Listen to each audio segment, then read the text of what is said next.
யாழ் மாவட்ட கட்டளை தளபதி major general மானத யஹம்பத்தினால் யாழ் மாவட்ட அரசாங்க அதிபர் மருதலிங்கம் பிரதீபனிடம் விடுவிக்கப்பட்ட காணிகளுக்கான அனுமதி பத்திரங்கள் கையளிக்கப்பட்டன.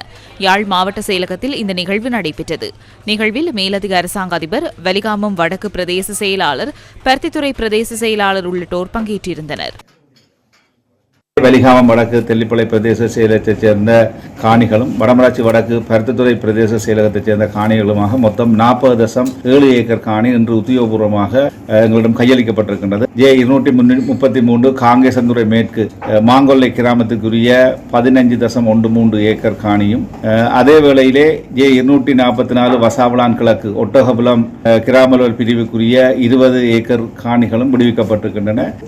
பருத்தித்துறை பிரதேச செயலர் பிரிவுக்குட்பட்ட கட்கோளம் பகுதியிலே 5.5 ஏக்கர் காணி 3 குடும்பங்களைச் சேர்ந்த அந்த காணியும் விடுவிக்கப்பட்டிருக்கின்றது. புதைக்கப்பட்டிருக்கின்ற கண்ணிவெடிகள் தொடர்பான பரிசோதனைகள் எங்களால் நாளை மேற்கொள்ளப்பட இருக்கின்றது. அதன் பின்னர் மக்கள் தங்களுடைய காணிகளுக்கு செல்லக்கூடிய ஏற்பாடு மேற்கொள்ளப்பட்டிருக்கிறது. அடுத்த கட்டமாக வடமராட்சி வடக்கு பருத்தித்துறை பிரதேச செயலகத்தைச் சேர்ந்த J400 அல்வாய் வடக்கு கிராம பிரிவைச் சேர்ந்த திக்கம் கிராமத்திலே 16.54 ஏக்கர் காணி விடுவிப்பதற்குரிய நடவடிக்கை முன்னெடுக்கப்பட்டு வருகிறது.